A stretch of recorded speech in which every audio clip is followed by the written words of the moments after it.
Hey, it's Conrad Thompson, and you're listening to Something to Wrestle with Bruce Prichard. Bruce, what's going on, man? How are you? The stream is live. The stream is live. There was a little thing that said the stream was live. I'm great. How's everybody else doing? How in the hell are you doing, Conrad? Because the stream is live. We are live right now. I am alive. That's always a good thing to be breathing in and breathing out. I highly recommend it. Sometimes Jimmy Jam came along. Those were the best times. Now they're gone. It's been 10 years since you ain't been around. That's all. I think that's 12, maybe 12 years. I don't know, but it's easier to say 10. No, even if it was 12, it should be 10. I think it's probably more than all that. Well, it is now. Yeah. But you got to go with what the song is, because sometimes Jimmy Jam came along.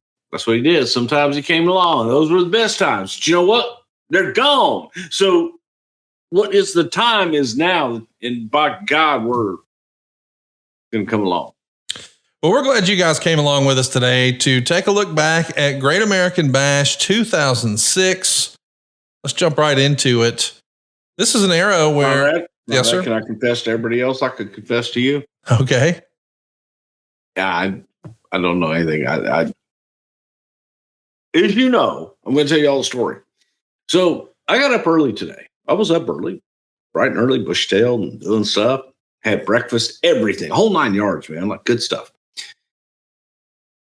And I told Conrad about this new thing out on my phone that I guess is not a new thing. It's called Do Not Disturb. Long and short of it, I totally forgot about this today. But I'm here. I just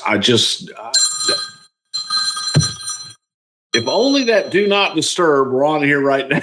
I turned it off. Before we clicked record today, Bruce said to me, "Hey man, have you ever used Do Not Disturb on your phone?" And I said, "Yeah, actually about 6 months ago I started using it, and it's worked in my real life." And he's like, "Man, it's a game changer. I'm going to make sure I got it on right now. Do Not Disturb is the best thing ever. I love it."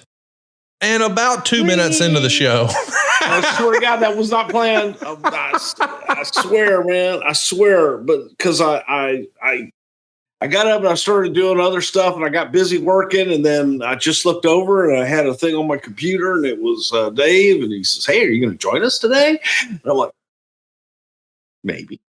So yeah, here I am, and I turned the Do Not Disturb off, as you can see, but now I just turned it on silent. So anyway, things are crazy for Bruce Prichard. Things are crazy, and I just so we're gonna have fun with this show. You're gonna go through your notes. I have not read them. I have not even looked at them, and we'll just have some fun with this show and see what happens, because I don't know. Kurt Angle is in the news here.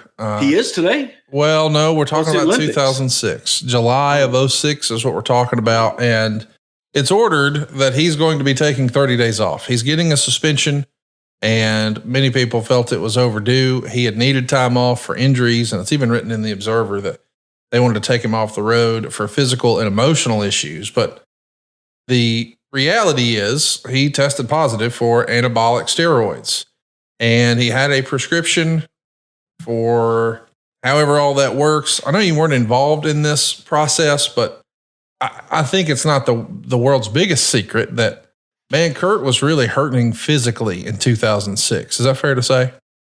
I would say that Kurt was hurting physically and mentally. Kurt was not in good shape. He wasn't in a good place. He wasn't in a good headspace. Nothing about it. And as has been chronicled many times by many people, including Kurt himself, Kurt had a substance abuse problem.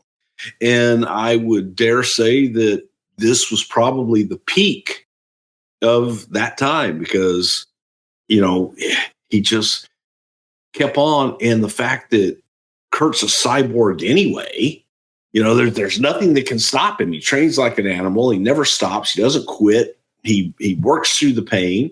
And during this time, he was just masking that pain with narcotics and everything else. So it was a bad time. It was a bad time for Kurt. I think that all of that coupled in is the reason that, hey, Kurt needs some time.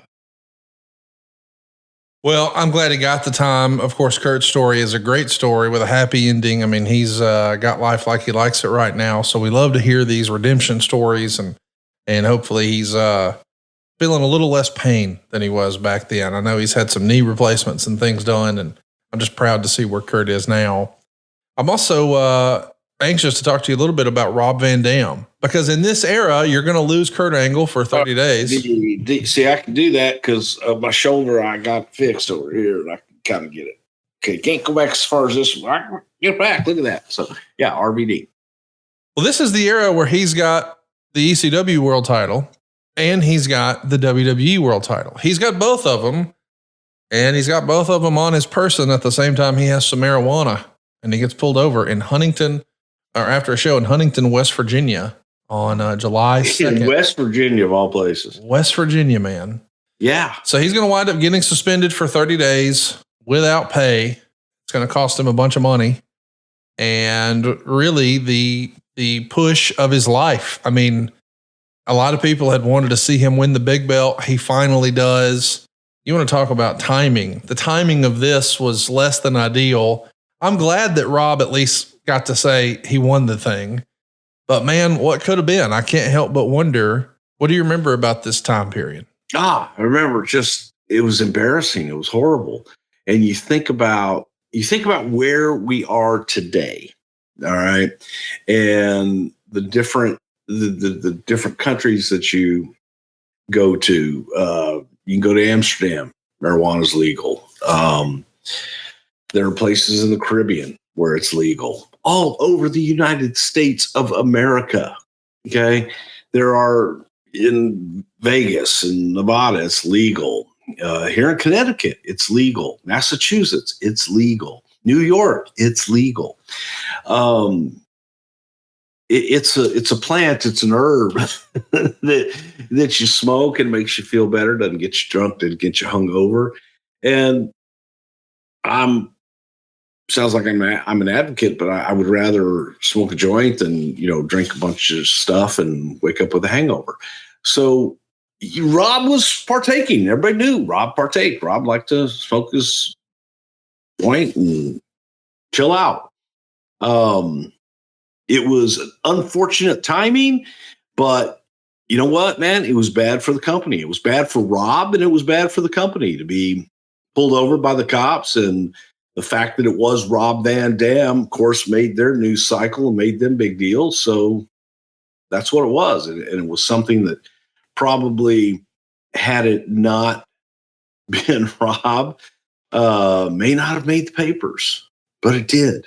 And that's what you have to deal with. You don't have to deal with the what ifs and the what could have been or what should have been or anything else. You have to deal in the what it was. And what it was Rob got busted for having drugs on him and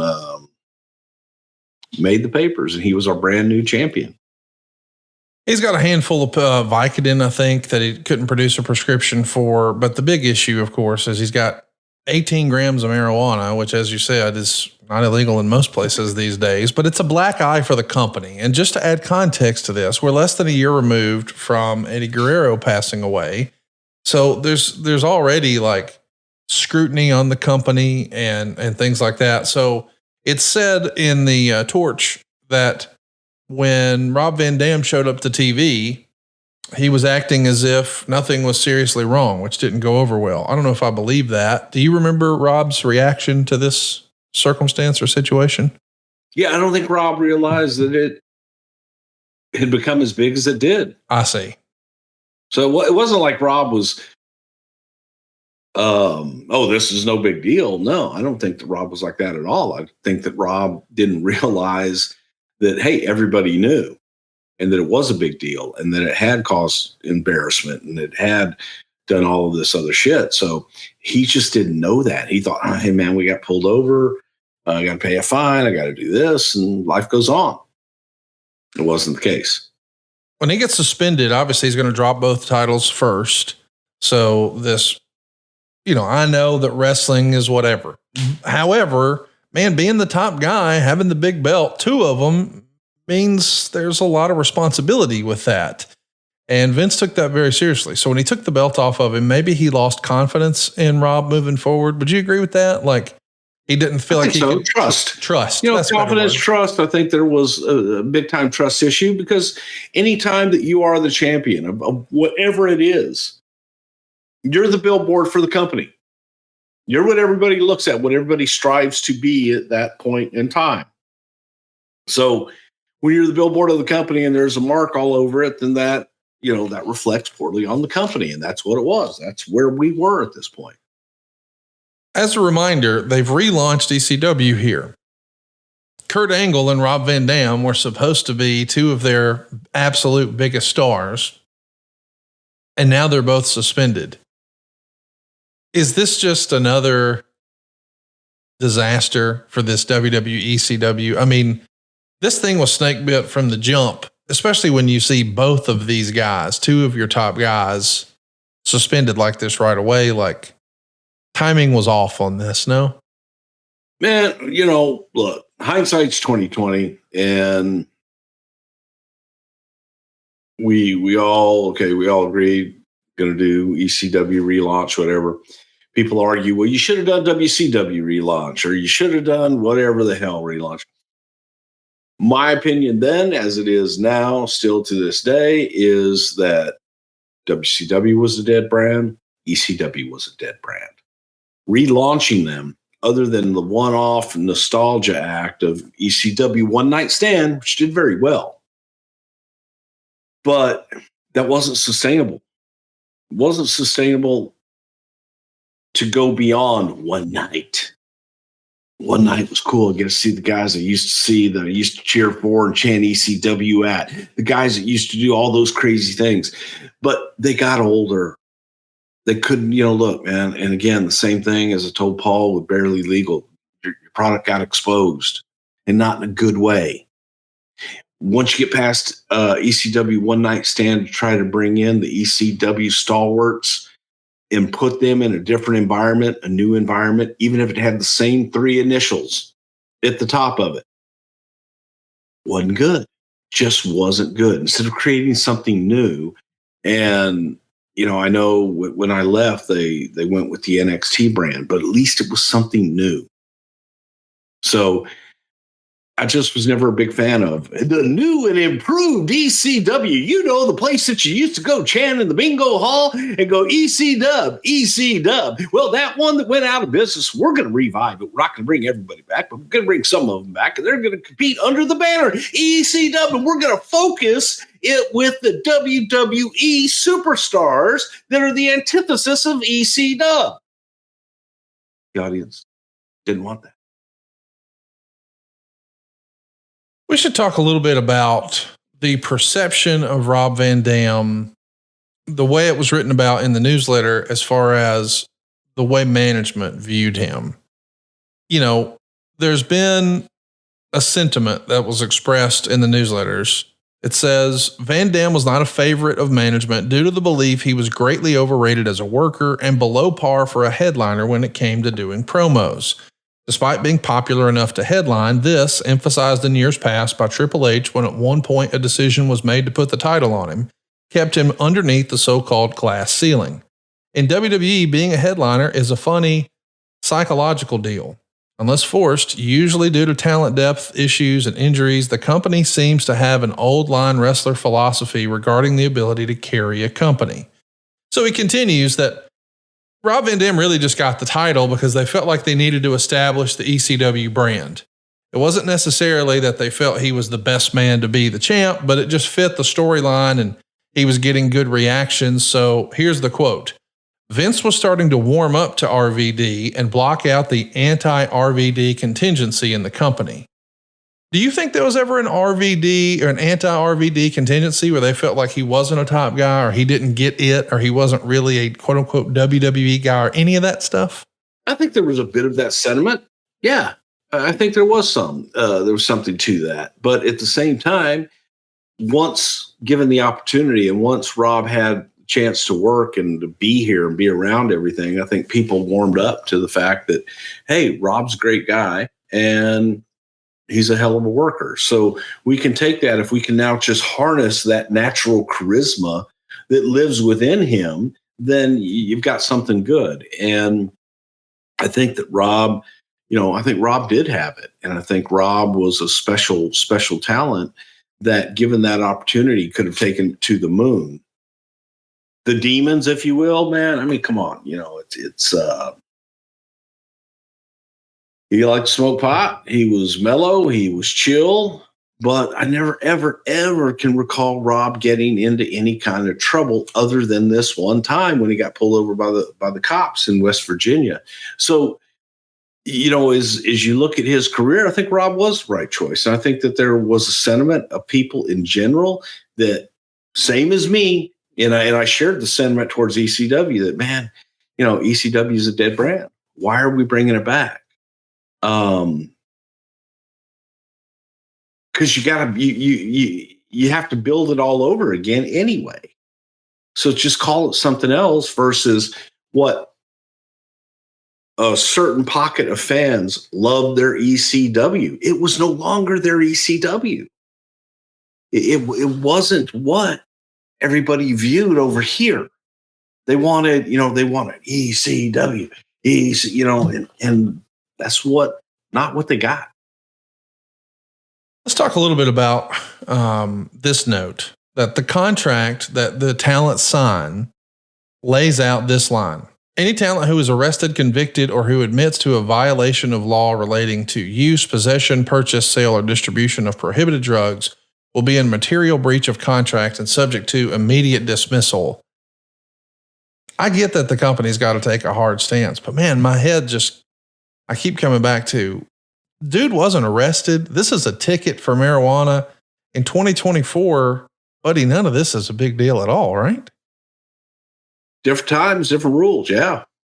Let's talk a little bit about Sabu too. It makes the observer that when Sabu met with Vince McMahon, he's very apologetic.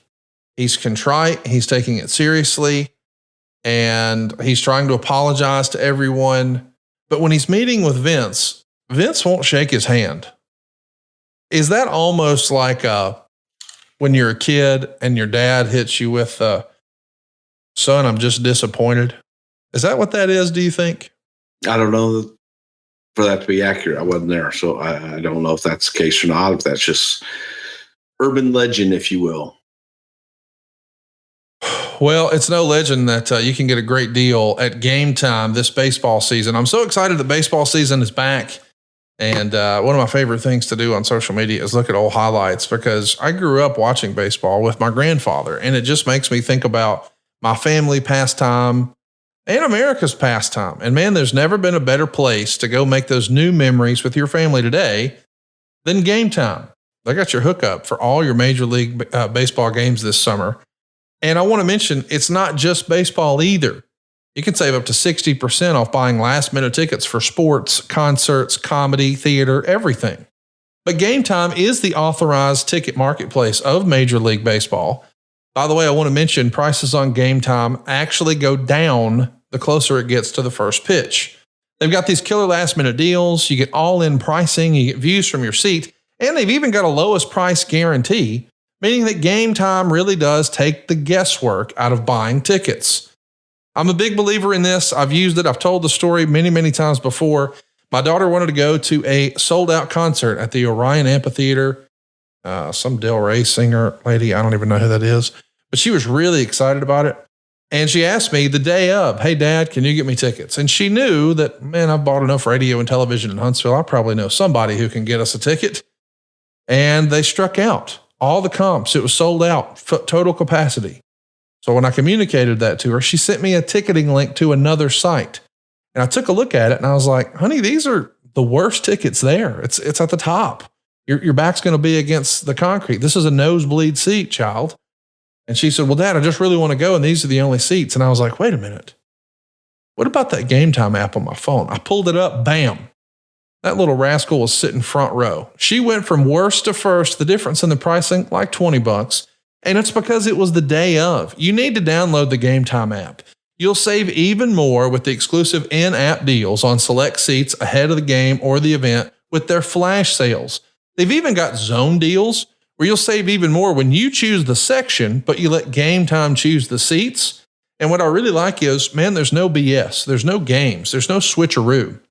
I've bought tickets from other ticketing sites way back when. And what would happen is I would say, oh yeah, that sounds like a good price. I want that seat. I go to click it. And by the time I add it to my cart and I'm ready to check out, I'm like, wait, what is all this buyer's premium stuff? This thing's way higher than I thought. You don't get any of that with GameTime. Not only that, the seat views are fantastic. Instead of just looking at a dot on a map and wondering, hey, is that a good seat? You get the panoramic view from your seat. So it gives you real peace of mind of knowing you're going to have a good shot at the action. By the way, you also get the peace of mind of the lowest price guarantee. GameTime will credit you 110% of the difference.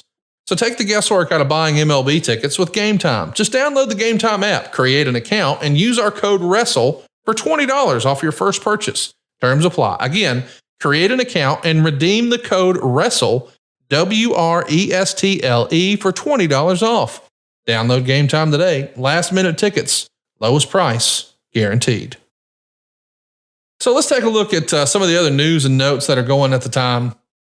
We should mention that there's lots of discussion about whether or not these guys are going to hang on to their jobs. Do you think there was ever a serious consideration to letting Van Dam or even maybe perhaps Sabu go? I say that because sometimes I know in management, decisions are made to make an example out of someone. You know, we gotta right the ship here. And if we go hard on this guy, maybe everybody else will tighten up. Do you think that mentality existed in 06 at all? I think that mentality always exists, and no matter where you are or even what business you're in. So yeah, it was definitely thought of. And I think the conversation was had, but I don't know that there was a real big, serious, push to, we got to get rid of these guys or anything like that. So it was, well, do we fire them? You know, what are the repercussions from this?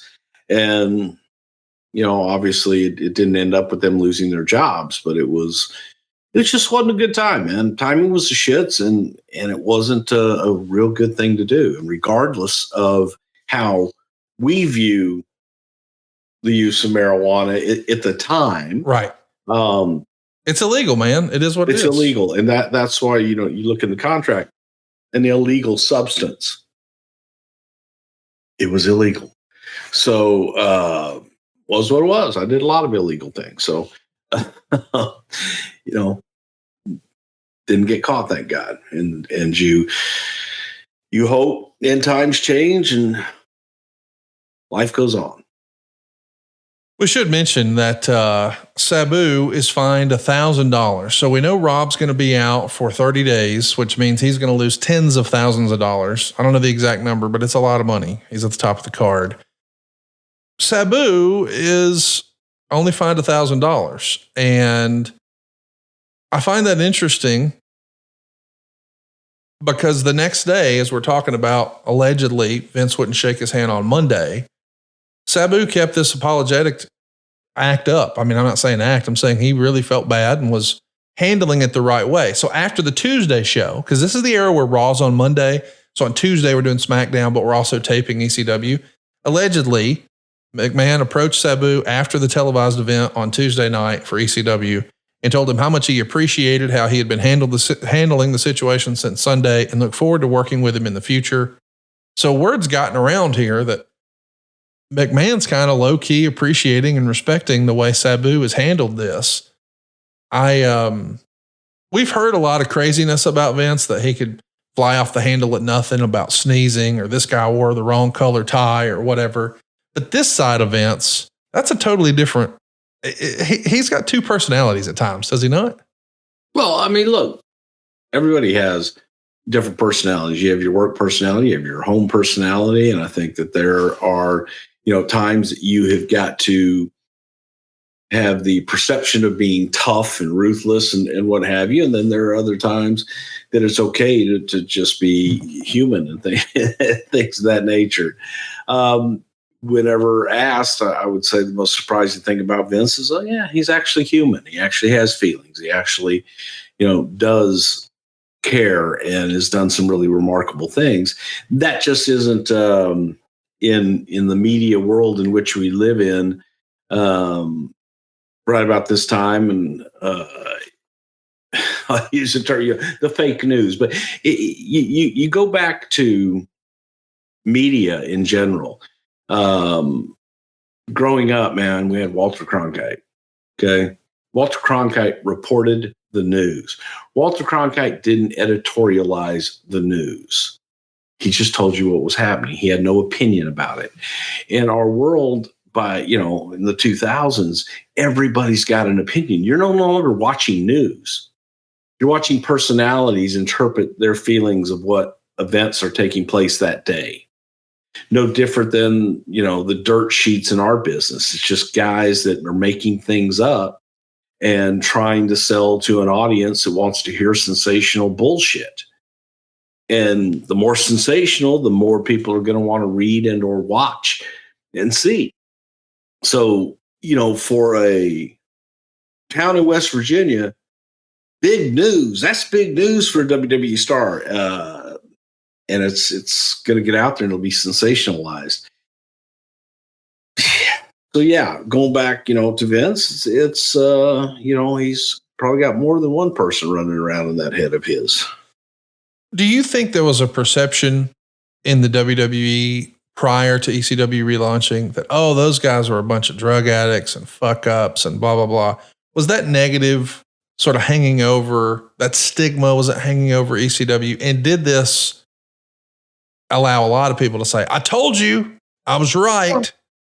I don't think anybody was relishing the idea of I told you so, because it's business. And if you're going to take a chance on people, you want an even playing field. And if you do that, then they are coming in and they're fighting uphill. True or not, I don't know. Shit, they're the ones that really embellished and got out to everybody that they were fuck ups. They were all drug addicts and drunks and all this stuff. And we did all of our shows high and all this stuff. That's from the top all the way down to the bottom. That was the perception. That was a perception by them, created by them. That helped their brand at the time. How much of it was actually true? I don't know. I wasn't there, but I do know that, yes, there were those concerns, and all those concerns were addressed up front, though. So, hey, I don't care what you did before. We don't do that here. And it won't be tolerated here. Let's talk a little bit about, when you're looking at this as a whole. I mean, I know you got to make a business decision. I'm wondering, and I know some people are going to say this isn't fair, but Rob Van Dam and Sabu are big stars and a big part. They're pillars of ECW and, marketable and selling merch, I'm sure, and tickets and yeah. But it's suggested in the newsletters at the time that, boy, if this had happened to like Danny Doring and Roadkill, they would have been fired. And some people would read that and cry foul and say, well, that's not fair. But other people would say, well, that's kind of how the business works, bro. What say you? Should there be rules across the board for everybody, or do you just have to understand business? I say that because I heard a story about Jimmy Johnson once, the head coach of the Dallas Cowboys. They were watching a film session or something, and so they killed the lights so people could see the plays on the projector. When the lights come back up, there's two heads that are down where guys have fallen asleep. They weren't paying attention. So Jimmy Johnson stomps to the back of the room, shakes the guy's shoulder, and says, pack your shit, you're cut, get out of here. And he makes his way back to the front. He wakes up the second guy and says, wake up, Emmett. It's Emmett Smith. So we saw production has its privileges. Does that apply in wrestling as well, do you think? It applies in life in general. Yeah. Absolutely. You have a salesman, okay? Yeah. And one guy, is bringing in $10,000 a month or $100,000 a month, and the other guy's bringing in $2. So when you have a sales meeting and one guy's late and both guys are late, well, the one that brings in $100,000 a month, he's like, "Hey man, everything okay? Okay, good." The other one is, pick your shit up and get out. That's just, guys. That's just life. That's life in general, man. Get over it. We got some fun stuff to talk about here a week later. Let's move on from the Sabu, Rob Van Dam stuff, and let's talk a little bit about how we're getting ready for the pay-per-view. And boy, we need an opponent for Rey Mysterio. So we're going to open Smackdown with an over-the-top battle royal, and they've got a lot of good challengers in there. Guys like Simon Dean, Spanky, and Matt Hardy. I love all those guys, but I don't think anybody at home was thinking, oh, this guy's going to get the title shot. It'd be cool if they did that every now and again, but they didn't very often do that. But this is the era where we see it come down to a handful of fellows. It's going to come down to Regal, Booker, Matt, Finlay, Kendrick, and London. And I just love the idea that Booker sneaks in the win here, and everyone is going to hear Booker grab the mic and yell, "All hail King Booker." This should make no sense. It should not work. On paper, it reads stupid as hell. In execution, it was gold. I loved it. What'd you think of King Booker? King Booker! So great. I love King Booker. I do too. It was, that was also during the days, man, where, all the backstage shit, guys like Booker, guys like Kurt, guys like Austin, I really enjoyed working with. So much so. And Booker would get there, and we had like his dressing room, his king dressing room all the time. And Charmel is the gift that just keeps on giving. She's always on time. She's dressed and in makeup, ready to roll an hour before everybody else every day. Just a joy, man. She's just a joy to work with. And she sits there so quietly, but she'll do like little things, come up with just like little one-liners or what have you. And man, first of all, Book and I, our families are real good friends and everything. We know each other for a long time. So being able to work with him in that environment and constantly just come up with stupid shit for King Booker, was just so much fun, because he would become, it was method acting. He would become King Booker. It's so good. I don't even know why even lighting guys would say something, goes, "Address your king." And it was like, that's good shit. So good. I mean, what a great character actor Booker is. Like, it's one thing to be able to physically look the way he does. It's another thing to be able to perform the way he does in the ring. And then we've seen his serious promos before, but then to just lean into this character stuff, it's like, wow, there's a whole new gear here for Booker T. Is this an era where you think maybe more than any other era, Vince fell in love with Booker T? I think this is where the idea of, the characters and the longevity of Booker, yes, that he wasn't one dimensional. Yes. And you look at this and go, oh my God, all the things that I can do with Booker. It just, the table was set. All we had to do is go eat from it. Well, let's talk about some other stuff that I know you're real proud of from this era. The Great Khali versus Tatanka. That was a match that happened on SmackDown. Could have been a main event anywhere in the world. And it was.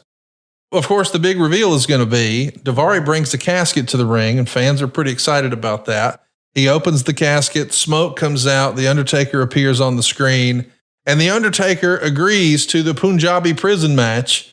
And it almost sounds like Michael Cole is insinuating this thing's going to happen in a jungle. What the hell? Where does this Punjabi prison stuff come from?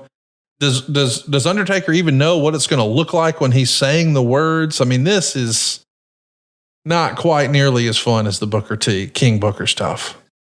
Well, it could have been. Okay.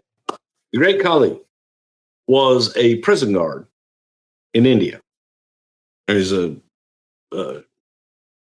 sheriff or policeman, but he was a prison guard in India.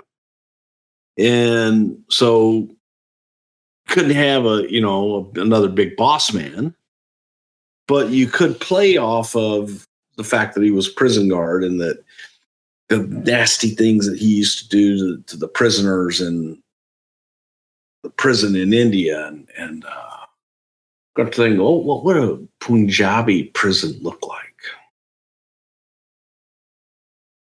People had different ideas and different things, and then somebody came up with, man, what if it were all bamboo? Well, that's interesting. We never had like a bamboo cage match or anything like that. You want it to look like a prison. So drawings were made and look pretty cool. Then it gets down to, what is it? Okay, we got some cool fucking drawings of shit to put around the ring, but what is the match? and then I don't know, man. Vince or somebody came up with these cockamamie fucking ideas for what the match was. That like a gate opens and then you got 5 minutes there and you get out and all this other shit. Then you got to, to this day, it is the second most confusing, shittiest stipulation match in the face of God's green earth. The worst being that King of the Mountain bullshit that they did in TNA that to this day, I still do not understand. And I think it's the silliest thing that has ever happened in the face of professional wrestling and God knows when. Okay. So King of the Mountain worst, Punjabi Prison, second worst. Of course, King of the Mountain is the brainchild of Jeff Jarrett. Hypothetically, Bruce, if Jerry Jarrett were to try to explain the King of the Mountain match, what do you think that might sound like? Oh, fuck, he couldn't do it. Well, you know, when you got the, we have, well, you know, we have a mountain and, well, you know, and then you have your around in the Jeff wins.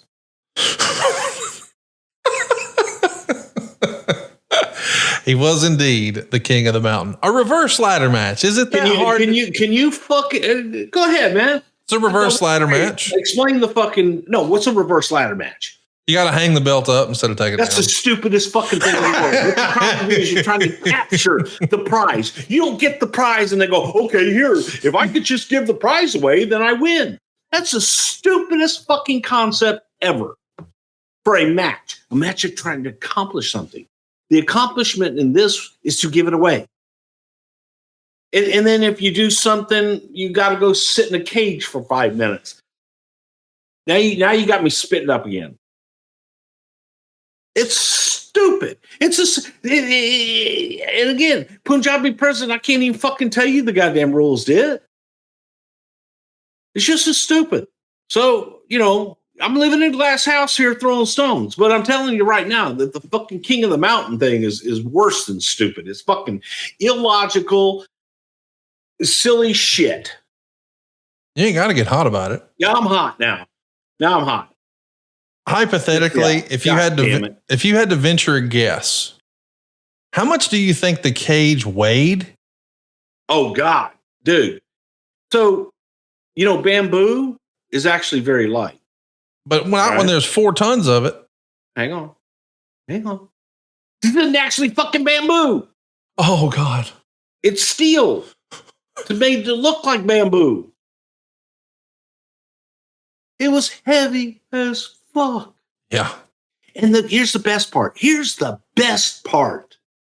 As a spectator, you can't see through the shit. Yes. Because there's layers of it. God, man. Oh, you are giving me nightmares showing me this shit. It feels like something from a Rambo movie. Well, at least Rambo 1 was good. I don't remember. Yeah, it was. It was good, man. You gotta watch it. What is that telling about me? I'll stitch myself up at a pace. I check every day. I don't know how fucking Rocky became Pat, but hey, yo, at a pace. Oh. Hey, yo, Adrian, at your paces, eh? Talk to me a little bit about the switch to HD, because we're about 6 months ahead of that right here. It's not like you guys decide, okay, next Monday we're going HD. Like, this is a much bigger involved process maybe than people realize. And I'm wondering, we're about 6 months out. How far in advance did you guys have to start planning for the switch to high def? Yeah, I want to say probably about a year. Yeah. So the entire industry was switching over to high definition cameras, television. You first had, people selling the televisions that were high def. The problem with that was that things weren't being shot in high def yet. So you've got a high definition television, but if the cameras and the production is not high def, then you're just going to get the same picture that you got before. The industry had to change as a whole to high definition cameras, to high definition makeup, different type of makeup. They started using the airbrushes and things of that nature. It just was. It was an upgrade in every single thing that you did. So your monitors had to be high def, because if you have a high definition camera, but you don't have a high def monitor, then you're going to see it differently. It's not going to show all the imperfections that a high def monitor would. So you had to have all of it for it to work. And that was, that's the expense, that's the time. And then you got to make certain, every flaw shows up. I mean, as close as we are right now, that's how close you would have to be to see the imperfections that the camera is. Right. And, it just brought everything out. I'm not saying this to be funny, I promise. But at this point, TNA had ran a handful of shows in HD. Do you think that you guys took a look at what they did, not to figure out how to do it, but maybe to learn from their mistakes and see, oh, wow, from this, you can really see this exposed, or, hey, we need to be sure that we don't do it that way, or whatever? Yeah, no, absolutely not. We were looking at television. We were looking at how television was being shot in general, how the news was being shot. We were looking at everything else, because that's what, again, TNA didn't worry about their lighting or anything else. They may have shot with high definition cameras, but they didn't shoot with the attention to detail that your network news is going to have, that a primetime television show is going to have. So that's what we were looking at, because when it changed, whew, it was different. We're so used to it today that, you don't think about those things anymore. But when you first make the switch, it's like drastic, very drastic. I want to talk to you a little bit about that switch to HD, because I know you say, oh, we're watching the news and things like that. And I get that. But I think a lot of fans have been under the impression that one of the reasons, or one of the things that has to change with HD, is we have to be careful not to, for lack of a better word, expose the magic of professional wrestling. And maybe that is when we introduce more of the quick cuts that we've seen criticized online for quite a while, maybe less now than in years prior. But from the HD onset, it did feel like there was a paradigm shift to where we need to cut away to different angles. And I'm wondering, do you think that was just a philosophical thing about we would need to create motion, or were they really trying to protect the magic, or a combination of both? It's a combination of both. It had nothing to do with HD. Okay. It's just in looking at how you shoot matches, and it's a different philosophy, and it's a way to, if you're looking at something, you cut on punches or you cut on kicks, your chances of exposing something are greatly reduced when you do that. So that was the philosophy, and also to give, a more action-packed and more fight sequence that people are used to on your television shows and movies and things of that nature that you get. Let's talk a little bit about the other big angle that's happening here. We've got Dave Batista coming back, and Mark Henry's calling him out. When Batista shows up, he calls out Mark Henry. Mark starts down the ramp. Rey Mysterio is going to come out to try to stop him. Mark Henry puts a whooping on him. And then Batista gets his licks, and boy, he destroys Mark Henry with chair shots. Mark's bleeding here. It's a cool visual, and it's a cool story, because we're like 10 years into the Mark Henry run. I mean, you got to go back to like SummerSlam 96 era when you start to see him on TV as like, hey, coming soon sort of thing. And now it feels like around this time, it's really clicked with him in WWE somehow? Because he's moving up the cards in a big way. He's cutting good promos. His work is good. What happened in 2006 where it felt like, man, it just clicked with him in WWE in a big way? No different than any other talent in any other sport. A lot of times it takes you a while to become established and to find that comfort. Mark broke into the business having never been around it. He was a power lifter and had always been coached and always been babied all the way throughout his entire career to get to the point where he was at that time. A lot of guys had already spent those 10 years as journeyman wrestlers going from territory to territory, learning how to work, learning what to do in certain situations. Mark didn't have that. Mark had it, here, WWE, and that was his exposure, and that's what he knew and what he grew up with. So 10 years to me is like, oh, yeah, that's about the sweet spot. Some guys get it a lot sooner, and those are the ones that we see and go, oh, holy cow, well, he did it in what seems like, 3 or 4 years, when in reality they don't take into consideration the fact that that talent already had a few years training behind them and underneath them. So, Mark was kind of coming into his own. And I think this was during the time that Mark really started feeling it and started feeling his character, started feeling comfortable in his own skin in the ring. So, it was just kind of his coming out party, if you will. How important was Batista's return for Smackdown here? I mean, you got Kurt Angle out, you got Rob Van Dam out, you're down some stars. So just having Batista back, even if it's a different show, it's not Raw, it's not ECW, it's Smackdown. But he was like a tippy top guy on Smackdown for a while. It's got to be a big deal to have him back. Absolutely. Anytime you get a big star back is a huge relief, because as you said, when you look at the guys dropping like flies, you look at guys that leave, and most of the time when they leave, it's not a phased out leaving. It's an injury, it's a drug, something or other, and it's an immediate bye-bye. Well, you don't have time to write them out and write somebody in. It's like, they're gone. Now what? Now I've got a giant void in the roster. And how do you fill that? Well, when you have a giant void, you can either fill it with about 5 or 6 guys to hopefully make up that void, or you take one giant superstar and put them in. Ideally, you have a couple of superstars to put in. But yeah, having a major star like Batista back that helps. That helps big time when you lose an RVD, when you lose an Angle.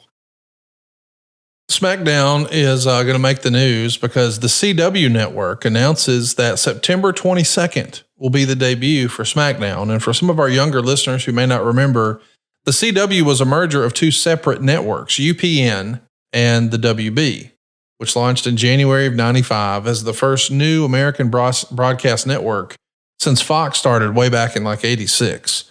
So the WB had a clear brand as mainly being the home of teen dramas. UPN has maybe a less firm identity. Sitcoms are pushed heavily for African-American viewers on Monday and Thursday. Things like America's Top Model are going to be on this program or on this station, Veronica Mars, and then Smackdown on Friday. From your perspective, how big of a deal is this? Or I'm just wondering, the narrative with fans was always that Raw was the A show and Smackdown was the B show. And I've even seen some talent sort of refer to it that way. But the company line was always, oh, there's no such thing.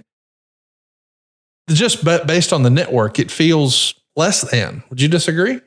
Yeah, completely disagree. Because the CW network is available to a lot more people than the USA network. So by comparison, one's broadcast, one's cablecast. The broadcast of CW is available everywhere, and it's free. Cablecast, you have to pay for your cable, and USA was cablecast, not in as many homes as the CW. And for us, it was UPN before that. It was just one of those Okay. They're merging together. It was a branding for, God, what's the parent company? CBS Viacom. It was a branding for Viacom to change it all to CW. There wasn't much change in, you didn't change your channel for the most part in most markets. And it just, was just a branding thing more than anything. But it was available to more homes than Raw was. Do you think that narrative perhaps is because some fans had a hard on for the show being live on Raw and SmackDown being taped? Yeah, there's definitely a different energy. I don't care who you are, what you say, man. It's live is live. Live is what I like about live is once it's done, it's done. And there's no going back and fixing and changing. And I love being live without a net. So live has an energy to it. Live has a danger to it. And if something's taped, first of all, in the world in which we live, the people like to go spoil it for everybody else. I look at the spoilers in two different ways. One, okay, if I'm a fan that I want to know the results, or I want to know what happens, and you spoil it for me, then you're a dickhead. Two, you spoil it and you tell people what's going to happen. Hopefully it's interesting enough that it's going to get people to want to tune in. And the audience is going to say, oh, hey, this is going to happen this Friday. Oh, I got to see that. Right. I try to lean into that as much as possible. Still pisses me off when people do that. But when you tape in front of a live audience for the next week, it's going to get out. Well, I hate that some people had a hard on for doing spoilers, but you can have a hard on. I could get one because our next sponsor needs no introduction. You've seen the ads. You've heard us talk about it a million times. And I bet there's a big part of you, unintended, that wants to try it. I'm talking about Blue Chew. That's right. This isn't your grandpa's blue pill. This is the one. The OG chewable tablet for better sex. Blue Chew is a unique online service that delivers you the same active ingredients as Viagra, Cialis, and Levitra, but at a fraction of the cost and in a chewable form. The process is simple, y'all. You sign up at BlueChew.com, you consult with one of their licensed medical providers, and once you're approved, you'll receive your prescription within days. Now, Blue Chew's tablets, they're made right here in the USA. They're prepared and shipped directly to your door, and the best part is it's all online. You don't have to go to the doctor's office. There's no awkward conversations. There's no waiting in line at the pharmacy. You can take them anytime, day or night. So plan ahead or be ready whenever an opportunity arises. Blue Chew wants you to have better sex. Discover your options at BlueChew.com. I encourage you to, after you get your Blue Chew, swing through Burger King and tell them that you need a kid's crown. Then when you go home, go ahead and eat your Whopper and then make a Whopper of your own with your friends at Blue Chew. And when you get it rock hard like you like it, I want you to go into the bedroom, put your hands on your hips, turn your head to the side with your crown on, and yell, "Acknowledge me." Or do your favorite, "King Booker, all hail your king of Blue Chewdom." Yeah, whatever that means. Blue Chew wants the entire country to get rock hard. That's what they told me. That's the mission. They will not stop until every man is bricked up like a brick house, until every tent is pitched, until every rod is raised. Discover your options at BlueChew.com. And we've got a special deal for our listeners. Try Blue Chew free when you use our promo code WRESTLE at checkout. Just pay the $5 shipping. That's BlueChew.com. The promo code is WRESTLE, and you'll receive your first month free. Visit BlueChew.com for more details and important safety information. And we thank Blue Chew for sponsoring today's podcast. And Bruce's Wiener. Bruce, we're just passing out free hard-ons here on the show today, thanks to Blue Chew. That's what we do. What we do. You get a hard-on. You get a hard-on. You get a hard-on. I love it. Hey, like, Mr. Prichard, do I get a hard-on too? No. Dave, you get a hard no, Conrad. Okay. Dave gets a hard-on too. All right. If he's got $5. Give him a hard-on. Do I start taking my shirt off? Conrad, give Dave a Go ahead. Don't be scared. Hey, we got a contract signing here between Dave Batista and Mark Henry. And this is a segment that maybe is a little confusing. A lot of people are wondering, hey, is this going to be Ray versus Batista or Booker versus Batista? And there's speculation, maybe it'll be a 3-way. And there's even discussion that Booker was scheduled to originally win the title at the Bash. But as of this past weekend, that plan had been changed, with Booker getting the title on Smackdown at some point after the Bash. How much thought and consideration is given to when you switch the title? And is there a preference for television versus pay-per-view? I know every circumstance is different, but can you give us examples of when it makes sense to do it on a pay-per-view versus when it makes sense to do it on television? Again, I think that the story dictates it. So if you have something that is, that big money match, and sometimes it makes sense to go to, man, I want that big ratings match. The whole business has changed today. That's a completely different conversation. However, at the time you were looking at, man, I want the pay-per-view, and I also want the live event gate. And television was your advertising time to advertise all those things and make people want to buy it. But at the same time, this was also the preliminary, money was getting bigger for television. So you got to give your TV partner something as well. So there were just so many factors. It just really depended upon the story. Well, Mark Henry's story is going to get a major curveball thrown their way. The Saturday night's main event special happens on NBC on July 15th. And the big story coming out of the Saturday night's main event is the injury to Mark Henry. There's an opening tag match with Mark Henry, Finlay, and Booker T in a 6-man against Ray, Batista, and Bobby Lashley. As Mark Henry is charging Ray in the corner, he injures his knee badly. He needs surgery 3 days later to repair a torn patella tendon and a cracked kneecap. That's as painful as you think it sounds. I was just going to tell you, if you were going to get a knee injury, that would be the knee injury that would be the absolute last on the list of getting, because the ungodly pain and of your kneecap and your patella, forget it. That just sucks. And it's devastating. And it's also very difficult to come back from. He's going to miss a minimum of 8 months with this. And this is happening. And of course, the NBC Saturday night's main event special, is to build intrigue for this pay-per-view, which now changes dramatically. Mm-hmm. Of course, Batista's whole return is what a lot of this pay-per-view is built around. And he's, of course, supposed to be challenging the guy who injured him in the first place, which is Mark Henry. Well, that's all thrown out the window now. You can never predict injuries. But I'm curious, Bruce, in a time like this, I mean, it's funny to say, did you have a backup plan? But no, we had this planned like 9 months in advance that Mark would hurt himself in this match. Come on now. Here's where I was getting to. Do you just sort of fast forward and say, okay, we were going to do this here, and in 6 months from now, we were going to do that, but we just got to fast track that now, and we'll come back around to this when we can with Mark? Again, it really depends on the story, and it depends on the situation and where you are and what you need at the time. Because sometimes you look at it and go, man, I can fast track that and do that right now. But is the end result going to be affected in a negative way? And if the short, it's the risk reward ratio.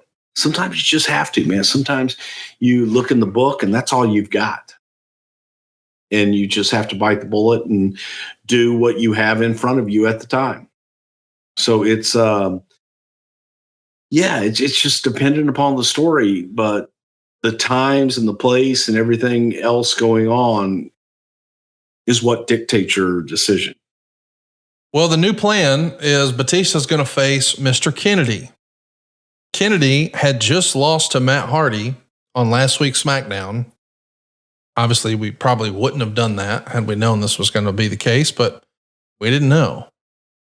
And I'm excited for Mr. Kennedy, but boy, I can't help but feel bad for Mark Henry. I mean, this guy has had what Wade Keller called an unremarkable WWE career, but everyone agrees this is the worst possible timing, maybe the worst timed injury in any era of wrestling. Like, this guy is clicking on all cylinders. He's getting strong promos. He's positioned as a killer heel. He's working with top guys. He's about to be on a big time pay-per-view, and it's all gone. Man, that's just fucking horrible, isn't it?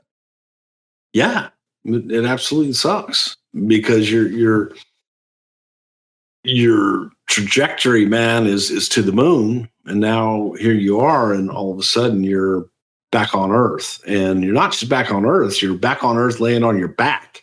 So it's horrible timing, and it's one of those situations where as you get into it and go, okay, I'm going to make the best of this. I'm going to take this time to get in the best shape of my life.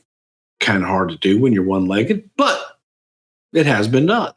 And there, you've got to look at the bright side in that situation as a talent. As a company, you got to move forward, and you have to forge on, and you have to do the best you can to provide the absolute best attractions that you can to get people to come out and support the product and see their live events, pay-per-view, and watch the TV show.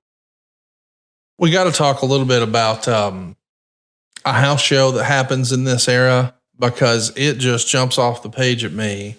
We're running it in Houston. It's a Smackdown house show.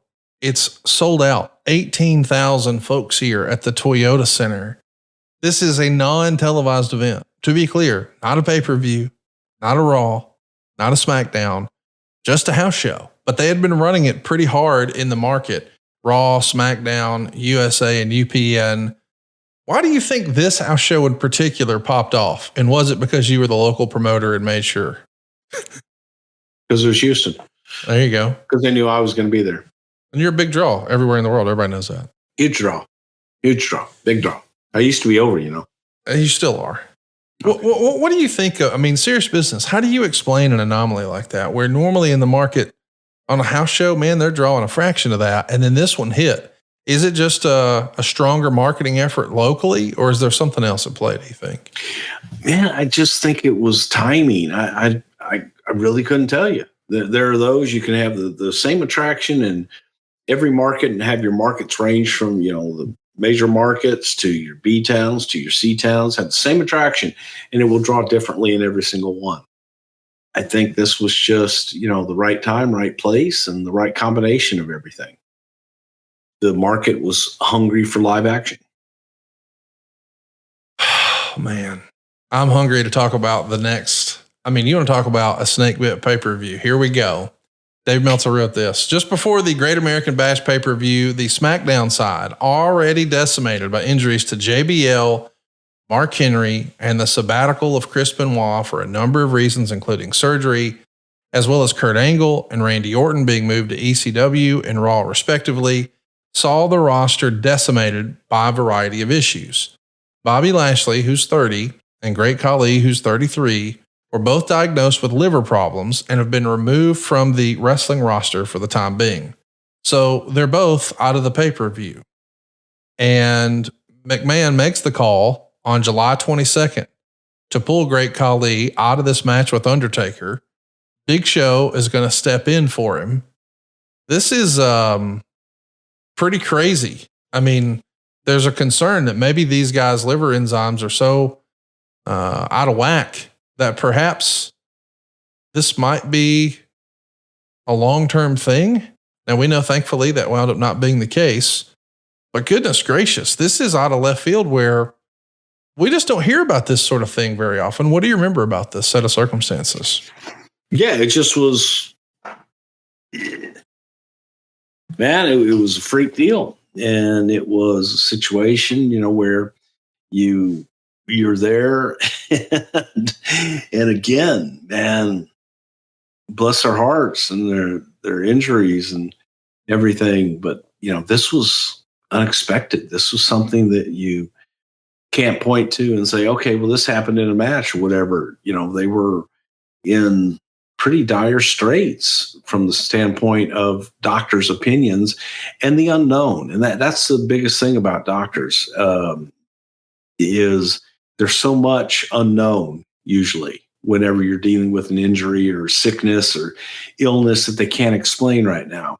And, I've dealt with it for a long time with my wife, and it's called a medical practice for a reason. They're practicing, folks. Okay. They don't always have all the answers, but their education helps them to diagnose and to help treat to the best of their education. And they're practicing medicine. So they're going to practice this. They're going to try this on you. Hopefully, if this helps, it may help the next person. Maybe it doesn't help you. Well, maybe it will help the next person or maybe not. It's practice. So you had a lot of doctors that just didn't know what the hell was going on with these guys at the time. And you've got to do your best to diagnose and treat and hope for the best. We got to talk about, the concern here is that they don't want this to become some sort of a hepatitis outbreak. And now obviously neither one of these guys have that, but when you start to hear liver stuff, you start to get nervous, like, oh man, what the hell's going on? But there's some speculation in the newsletters that all this new testing as a part of the wellness policy and the way that thing has continued to evolve since Eddie Guerrero has brought all this stuff on the radar, where previously without the testing, we might not have known. So it's certainly a great positive for the well-being of the performers and the human beings and all that. But man, creatively, this has got to throw you for a heck of a loop, because we weren't doing this type of testing a few years ago. And now that we are, thankfully, these guys can get healthy. But at the same time, it's like, damn nation, when it rains, it pours creatively, right? Double-edged sword, man, because you want all of your athletes to be healthy and be performing at peak performance. The reality of the situation is they're human beings and they're going to get injured. There are going to be things that come up that if we weren't doing the type of testing and we didn't have the protocols put into place, that we wouldn't discover a lot of things. The business grew and we've gotten a lot better as years have gone on. I go back to the 70s. You had a grumpy old doctor that was only there for his $25 payday to take the guy's blood pressure. And if it was high, they would say, oh yeah, I just got done working out, running. I'll go, oh, okay, right down. They're cleared, and the state commission's there to take their 5%. They, did nothing for the talent. But that was also based on promoters looking at, I got to protect my attraction. And so the guy's got high blood pressure. I can put him in and he'll be fine. He's done this before, and maybe he doesn't have to work as hard. Man, that whole criteria, that whole mindset has changed, looking after the well-being and the health of your talent, your athletes, and taking care of them, because especially from the older generation, they're going to look at, man, just tape me up. I want to go. Put me in, coach. And they'll do whatever it takes. Not always the right things, doing whatever it takes to get back in. So it's a double-edged sword, but I think that it's the right call to do all of the testing and to do everything that you can so that your talent are at best, and that there isn't some freak thing going on in their body that needs to be addressed, and we can catch it hopefully in its infancies and go on. Again, but it's practice, and things are going to happen, good and bad. And this is good news for people who are in the wrestling business. To have this level of a backstop, I guess is what I'd like to call it. Brian Alvarez wrote this: a few weeks ago, the wellness policy looked like a joke. This week, things are much different. The full list of wellness victims at press time is as follows. For Smackdown, it's Lashley, Khali, Kid Cash, Super Crazy, Joey Mercury, and Matt Hardy. Lashley and Khali are both out with liver issues. Kid Cash and Jamie Noble are both out. And while some sources are saying it's attitude related, one source stated that only Noble did not deserve to be included on the wellness list. Cash, therefore, appears to be out due to issues related to the last round of medical testing, like liver enzymes, etc. Crazy was pulled due to elevated liver enzymes. Hardy's being pulled. And while we don't have confirmation as to why, the WWE source did not say why he was placed on the wellness list unfairly. Hardy claims his blood tests found traces of staph. Mercury was sent to rehab several months back. Over on ECW, it's Kurt Angle and Rob Van Dam. On Monday Night Raw, it's Chris Masters and Renee Dupree. And down in developmental, it's Ryan Reynolds. Man, we've got so many people on the sidelines as a result of the wellness policy. That is the definition of the double-edged sword you talked about. Like, it's great that, hey, we're taking better care of ourselves, but at the same time, shit, where'd everybody go? Well, and it's new for the talent as well. So they're adapting to it and they're finding out, I can't take that. No, well, I shouldn't be doing that. Or I've got this issue that I need to work through. And I believe that most of the issues that came up are all things that they could work through and figure out. So I think it was good across the board. And again, always evolving and always getting better. At least we had one that was in place, good, bad, or indifferent, that could grow and change and become what it is become, today. And it will continue to grow and will continue to change. And I think that most people, as much as I like to joke with the medical folks and say, who you taking from me today? Thank God we've got them in place so that everybody is safe and everybody's in the best shape they can be in. We've got something that's interesting in this era where we know that Lashley is going to be on the sidelines because he's got a wellness issue, but he's still wrestling Fit Finlay on SmackDown for 15 minutes and 2 seconds. Is this a function of, hey, we're going to take him off and let him get better? We just got to have a storyline reason to get there. I mean, where do we draw the line, if that makes sense? Well, that's going to be the medical people's decision as to whether or not they feel that he can do this safely or not. That's not our decision. That's one where you then go back and you put it in the hands of the medical. They're the ones that will tell you, okay, yeah, he can do this, but then we need to take care of him over on this side. I can't tell you exactly what that decision was at the time, but I'm sure that that's how it was in place. They'll tell us what they can and can't do. And if it's something that they feel they can do safely, then they're cleared to do it. Well, something you can always do safely is trust theamazingkind.com. Bruce and I are big believers in this. We've been using the product for years. Both of our wives absolutely love it too. This is on my kitchen counter right now. We really, really love it. I'm talking about the infused oils.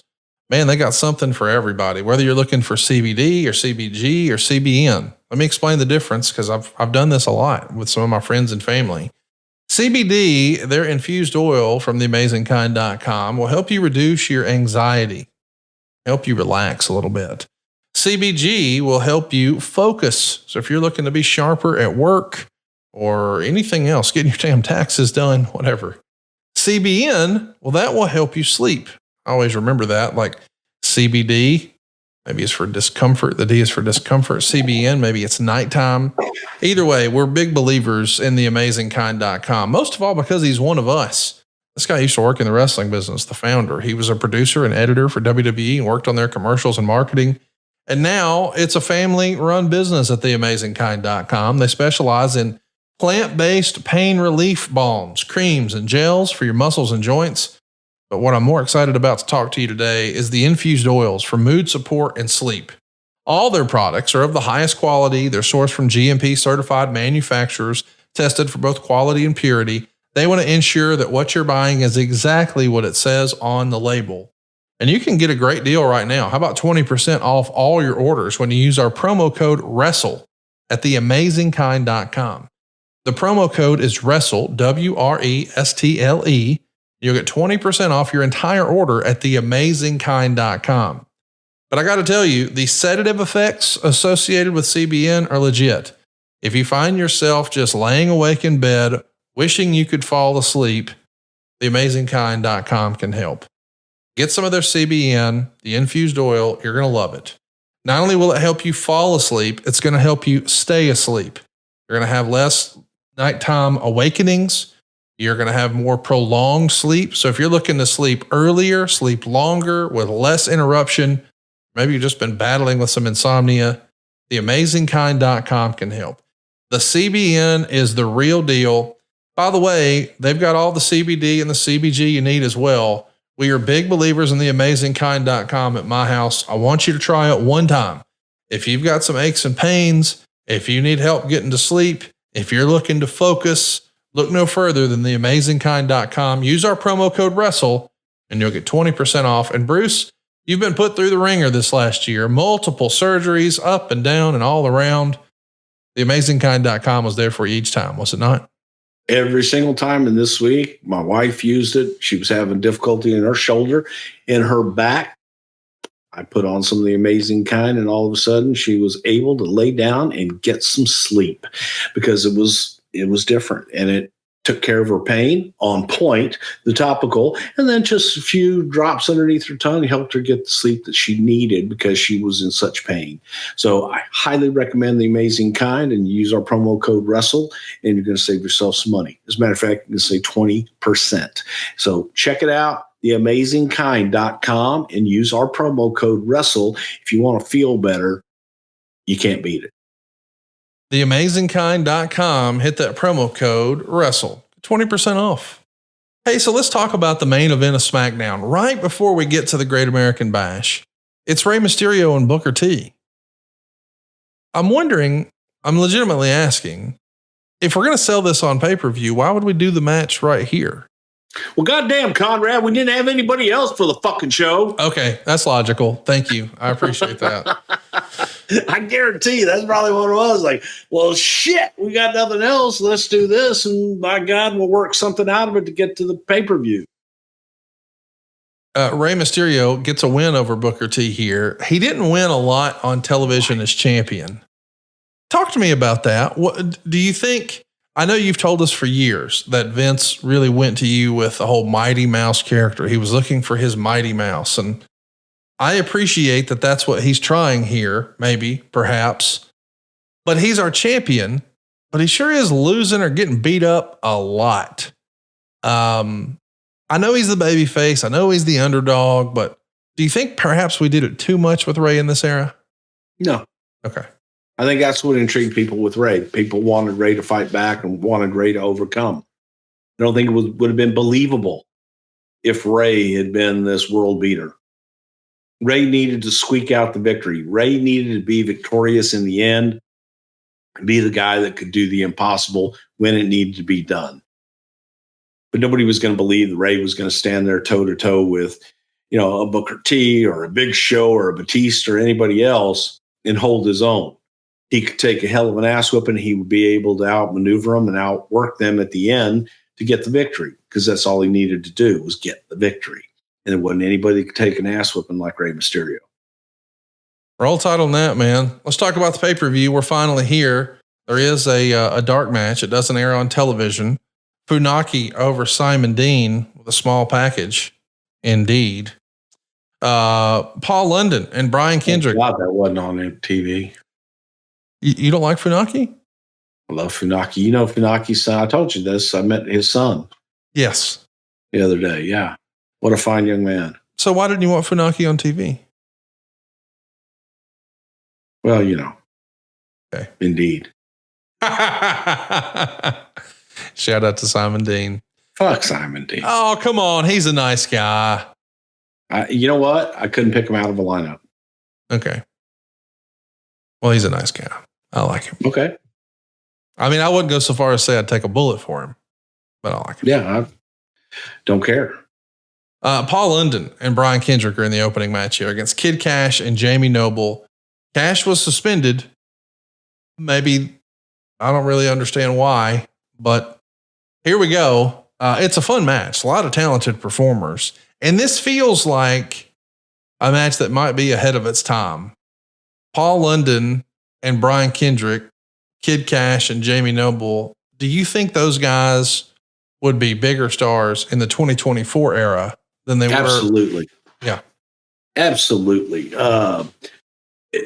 Tremendous talents, man. You take a guy like Brian Kendrick, and if Brian Kendrick had 6 more inches in height and another 50 pounds on him, he would have been the world champion. Nobody could stop him. his work was believable. His selling was great. And it was like, just unbelievable talent. Same thing with Paul London.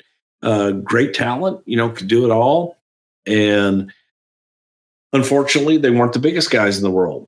Look on the other side, Kid Cash and Jamie Noble. Awesome talents, man.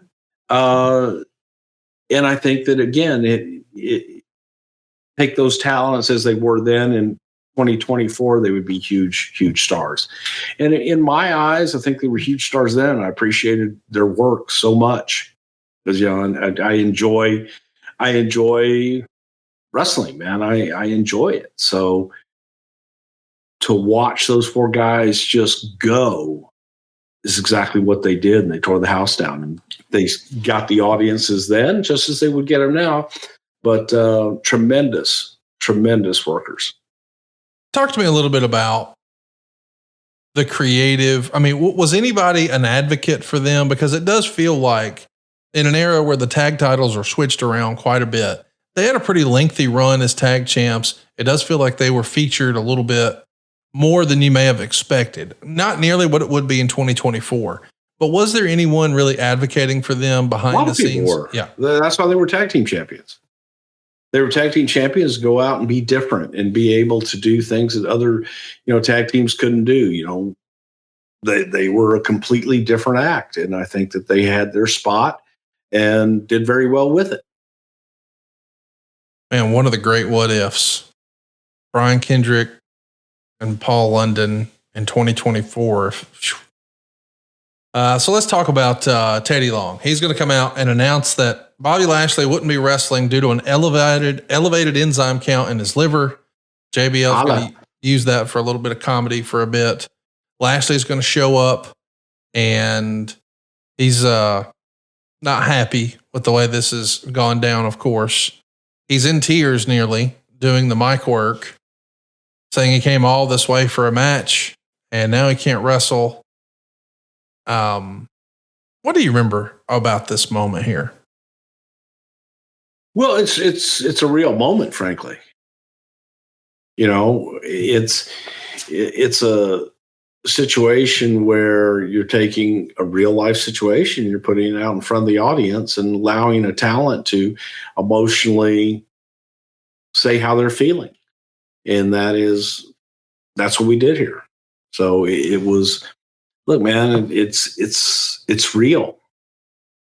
Sometimes reality enters into fantasy, and that's life.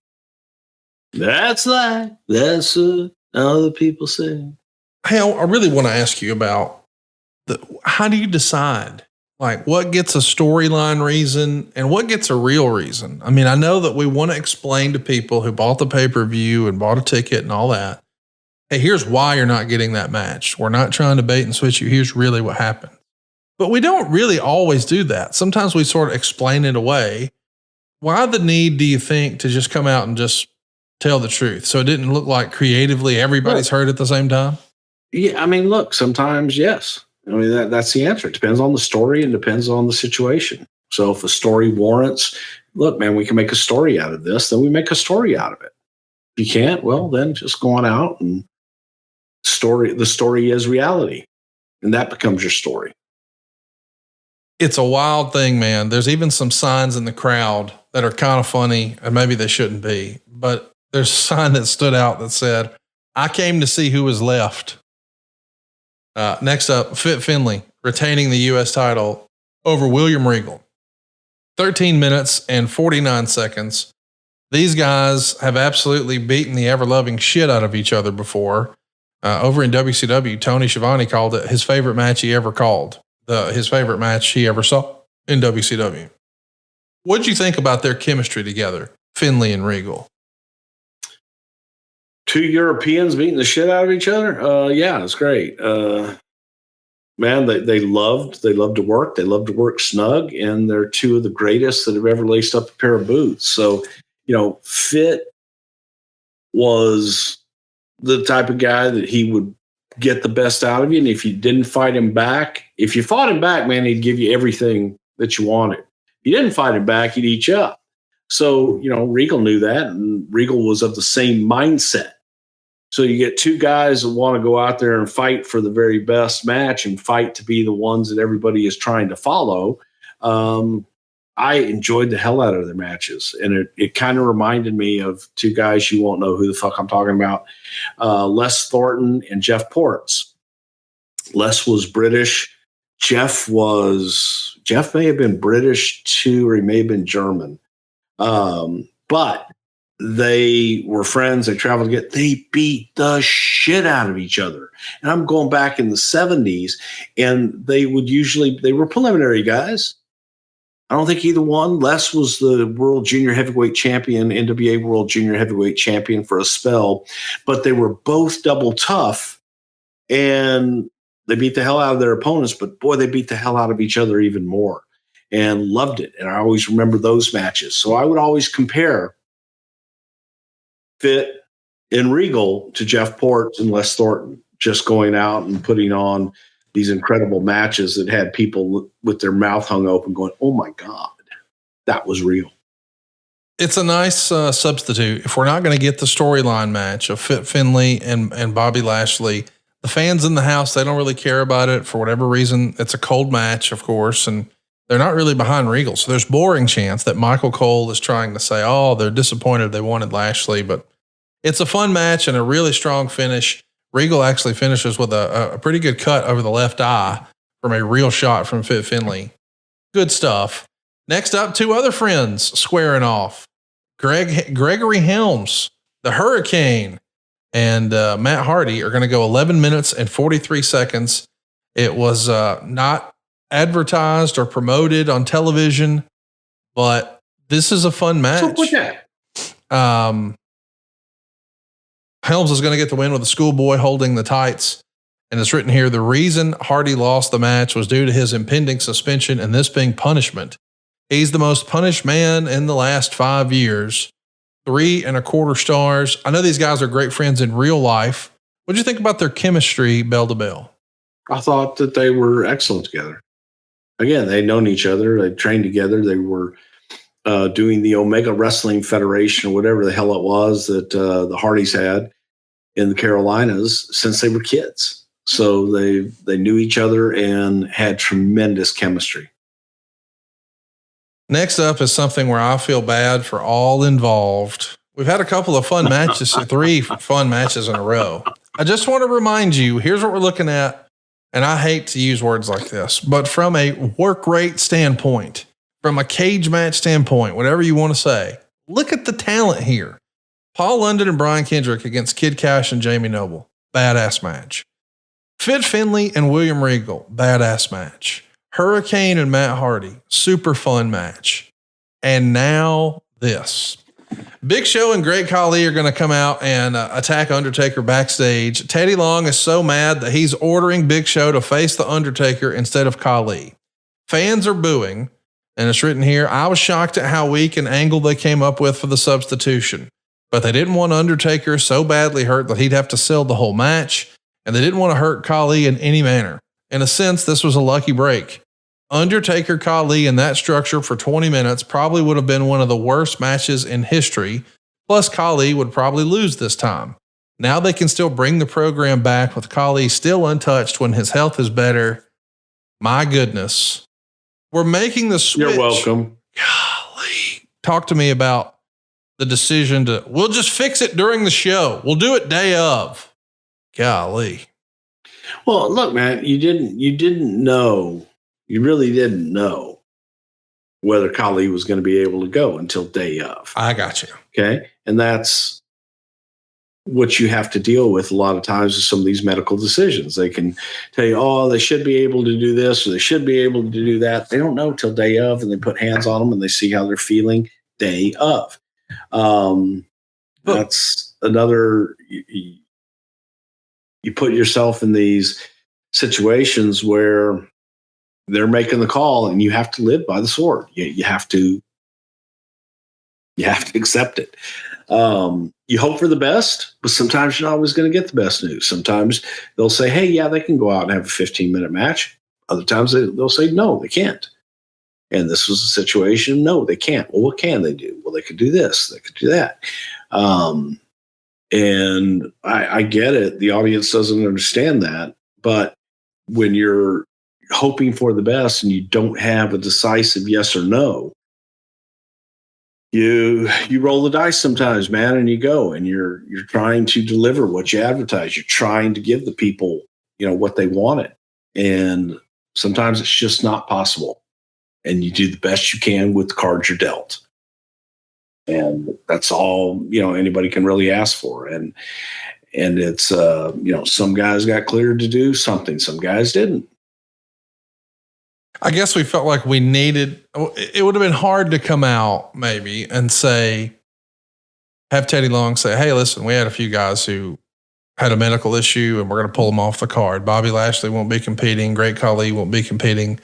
We know we could do that with Lashley, but with Khali, it's like, on some level, no disrespect to the Great Khali, I would imagine fans who bought the pay-per-view are probably like, I want to see The Undertaker in this Punjabi cage match, whatever the hell that is. He's one of my favorite characters, and I've never heard of this. I want to do this. I want to see this. That is more likely. I mean, how else could you slide somebody else and say, okay, because that's what we're going to do, by the way. It's Undertaker. 100%. Yeah. Look, the attraction was, what the fuck is a Punjabi prison? There you go. Well, we find out. Did we? With the Big Show and the Undertaker in a Great Khali gimmick match, the Punjabi prison match. The face on the Big Show, if you go back to that slide there for a minute, says it all. So, folks, check it out on YouTube and go back, to 131.29 or whatever the hell it is. And look at the picture of the Big Show right there, looking at the Punjabi prison. That's the look that everyone had backstage when we saw the Punjabi prison. Help me understand. A bit of confusion, a bit of anger, a bit of what the fuck. And then it's like, oh shit, I got to get in there. And the Punjabi prison. Now, there's actually a ring in the middle of that. You can't see the ring because of all of the bullshit structure all around it, but there is a ring in the middle of it. And it's horrible. It is horrible. And it starts with our new fearless monster, the Big Show, coming to the ring crying because he's scared. And there's two cages. We were all crying and scared too. And when a cage door opens, you have 1 minute to escape and it shuts. And that happened twice. And the third time, the Undertaker got out. And the rules meant with nobody else in, it was easy for Show to ask for the fourth door and walk right out. He then throws the Undertaker into the ring. The door closes on him. Before Show can escape the second cage, Undertaker's climbing off. He's 2/3 of the way down, gives Show a body block, and the second cage made of sticks collapses so easily. It was like a fart in church finish. Before the finish, they also went through a table and the dreaded Punjabi table. They're going to go through the cage. The Undertaker's hand is raised. So, yeah, there's a little bit of blood here. Khali's going to come back out at the end of the match. Of course, he never touches anyone. JBL is comparing The Undertaker to Michael Jordan in his final year with the Wizards, saying he used to be the greatest, and now he's only showing flashes of greatness. This was bad. Oh, it was not that good. They went 21 minutes and 35 seconds. Why? I mean, it feels like it goes on and on and on and on. Yeah. Yeah. What's Vince's reaction backstage when this is happening? Is he just miserable? He can't be. Yeah, rotten. This. I mean, look, you've got, frankly, two of the biggest stars ever in the industry in Big Show and The Undertaker in the ring in a Punjabi prison that nobody can see The Undertaker and Big Show in. And they didn't know what the fuck to do with the structure. Because there were toys and stuff in there, but it's like, okay, hey, here's a rope to swing from. Here's a trick on swinging from a rope. You need to be up at an angle at a different place, not just have a rope hanging and you're going to swing. It doesn't work that way. Yeah, it's horrible. It was horrible. It was beyond right. If you want to see, and keep in mind, you're not going to see that much because it's this horrible structure.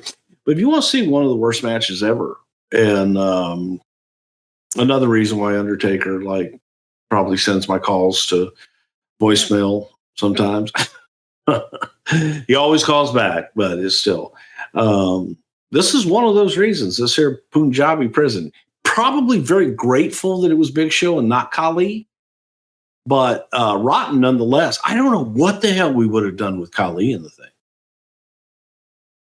Hindsight being 22. I don't know what the I don't know why or what the hell we did with Big Show, but to think about having to do something with the great Khali during this is terrifying. We should also mention that this show continues. So you would think they'd set this structure up to start the show or to close the show. It's match 4, match 5. Well, they burn it, one of the two. Yeah. Just throw it in the dumpster and let's go. Bra and panties match, 4-way dance. Ashley wins over Crystal, Jillian Hall, and Michelle McCool. It's a dud rating. It is what it is. Mr. Kennedy is going to beat Batista in 8 minutes and 38 seconds. And it's written here, it sucks to be Kennedy here. Batista rammed Kennedy's face into the side of the ring steps, splitting him open. Funny line here is that Cole was noting JBL and Batista had a storied rivalry. Then Kennedy went for a charge at warp speed and was supposed to crash his shoulder into the post. Somehow he caught his head, and now he was gushing blood bad. They go right to the finish. Batista's going to get DQ'd for choking him with his foot on the ropes. The post-match would see Batista deliver 3 spine busters and a Batista bomb. Kennedy's cut was so deep in his head, you could actually see what that dude was thinking. He needed 20 stitches to the scalp here. This blood makes a huge spectacle. Again, it's not planned. It just happens. What do you remember of this? I remember it was nasty. It's, pretty disgusting. But Dave and Kennedy had really great matches before this. I want to say that the first match that Kennedy ever had with Batista was one of those coming out parties where you went, oh, hey, shit, Kennedy's really got something here. And in this particular situation, I don't know if it was him getting busted open or whatever, because that'll do it to you, man. Getting hit that hard and then that kind of a gash, the chances of concussion are big as well. So maybe he wasn't there all the way there for the whole match as well. But there's been better, and it's just kind of unfortunate. Let's talk about the main event. We're finally here. It's King Booker. It's Rey Mysterio. And King Booker beats Rey Mysterio for the world title. 16 minutes and 46 seconds. Pretty good match. 3 stars. It's noted by JBL that Booker T's King ring is actually a Paul Bosch ring. He says this on commentary. And when I watched it back this week, I said, that's got to be Bruce's ring. That's your ring he's wearing, right? No. What? So the one that Booker has is the one that Paul passed with. So there were 3 rings. The original was Paul was driving down I-10, going to Beaumont from Houston, threw some trash out of the window in the 60s, and the ring came off, and he lost it. Had a second one made. He was held up, robbed at a hotel, and they stole the second one. Had the third one made, and that's the one that Booker has. Now, the crazy story, I've told this story before, but the first one that was thrown out with the trash, a guy called Channel 39 Studios about a year after Paul had passed and said, hey, I have Paul Bosch's ring. Well, we all thought, all right, he's got the ring that in the holdup, that somebody pawned it or somehow recognized it and was going to get it back. The guy was changing his tire on the side of I-10 in like 64 or whatever. I don't know what year it was, but finds the ring. So he's just got Paul Bosch's name on the inside of it. Takes it home, loses it. Never finds it until he's moving in 1990. And when he's moving in 1990, he finds the ring and gives it back to Paul's widow, who gave it to me. And then I lost it. And I've yet to find it. So I had my own name. The finish of this match is going to have Chavo Guerrero doing a run in, grabbing the chair. He's going to tease like he's hitting Booker T. But of course, he hits Ray. Booker gets the pin. He should. Why the decision? Is it we're reviewing Ray all right, we've got all we can do with Ray story-wise here as champ, or hey man, Booker's so hot and we can just slide Ray into a fun story with Chavo. Why the decision to pull the belt off Ray here? Ray doesn't need a championship at all. He's an attraction all on his own. 100%. Got it. Ray Mysterio does not need that championship at all. It was a nice run and a nice little thing to do for a while, and it was a good story. But once he got it, then you got to get it off of him, and this is a way to get it off of him and go into a program with Chavo. But Ray did not need to be world champion. It's interesting to me that, we're going to see Ray get one more reign as world heavyweight champion and one more reign as WWE champion. But both of those reigns end on the same night they started on. But I think you just hit the nail on the head. Like, that dude's over enough and pushing merch enough and selling tickets enough. Ray's Ray, man. He doesn't have to have it. I got it. Overall, is this one of the most snake bit pay-per-views of all time? I mean, I know December to Dismember was pretty bad, but this has got to be on the Mount Rushmore of snake bit pay-per-views, right? Yes. Yeah. Horrible. Absolutely horrible. And sometimes you have them and it's just nothing you can do. And you kind of hunker down and you give it the best show that you can with what resources that you have available to you at that point in time. No Mercy 2007 is probably on the list too. You've got multiple WWE title changes after John Cena got hurt. Man, I like talking about the fun shows, but sometimes it's fun to talk about the bad shows. But we talk about this one was rotten. We talk about them all here, good, bad, or indifferent. And I can't believe this is real. But Bruce, next week, you and I are going to drop our 8th anniversary show. Does it feel like we've been doing this 8 years, dude? What? Yeah, 8 years next week, man.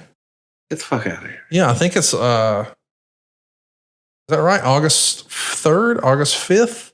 Something like that in 2016. It's pretty crazy to think we've been doing this forever, dude. It's a long time. It's a long time. You're old.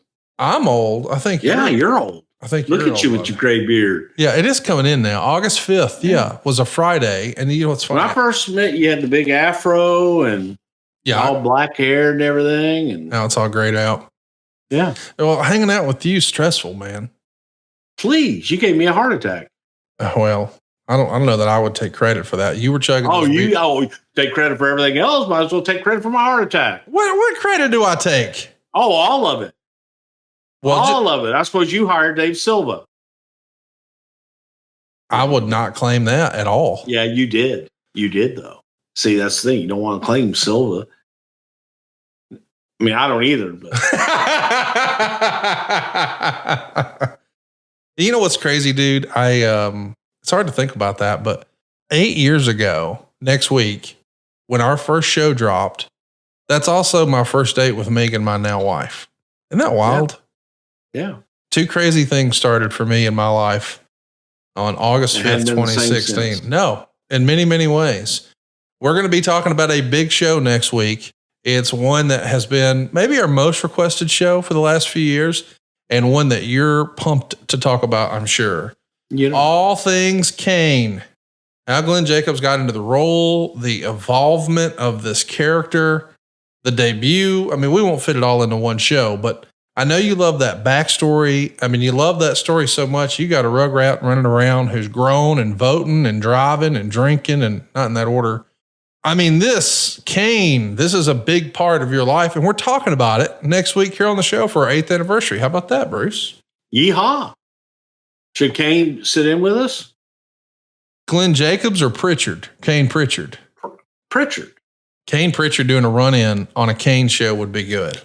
Yeah. You still have one of the original Kane masks hanging around in your office? Sit right there in my office. What if next week we promoted right now that Kane would appear on Something to Wrestle, and then Kane Prichard opens the show in the Kane mask? You really think you don't? Oh shit! Next week is going to be hard. Yeah. I love you. Just realized.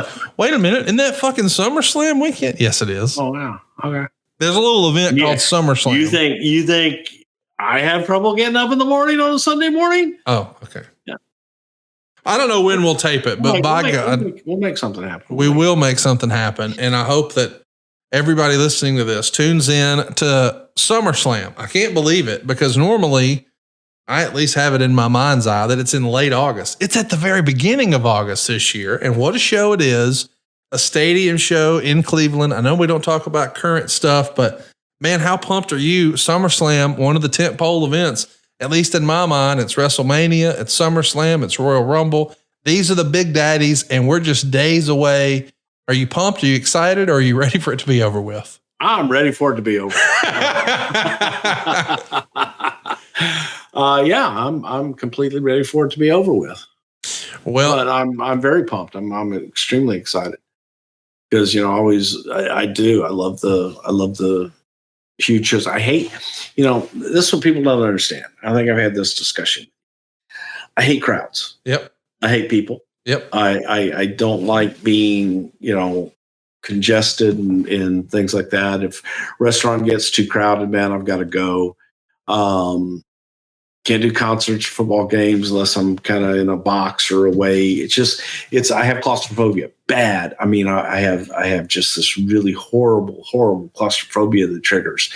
And I'd love to go out in the stadiums and feel that energy. There's nothing else like it to be in the middle of a, enthusiastic crowd that's there for your stuff. So I'll do that. I absolutely love it, but I couldn't be in that crowd watching the event. I would have to either watch it at home or be away to where at least I have, nothing on my back and I know I can get out. So while I love crowds, I really hate crowds. So I'll be out there wandering around somewhere. This Saturday, August 3rd, don't you dare miss it. The Cleveland Browns Stadium, Cleveland, Ohio. There's still some tickets on sale at Ticketmaster.com, or do what I'm doing and watch it on Peacock. I can't wait. It's going to be a big time show. WWE seems to be hitting home run after home run right now on pay-per-view. I'm sure this week will be no different. It's this Sunday, WWE SummerSlam. See what Bruce has been up to. And check us out next week on our 8th anniversary show of Something to Wrestle with Bruce Prichard. Sometimes Jimmy Jam came along. Those were the best days, now they're gone. Freebird Road on YouTube. Check it out and add to it and tell them that Bruce Conrad sent you. And rock on.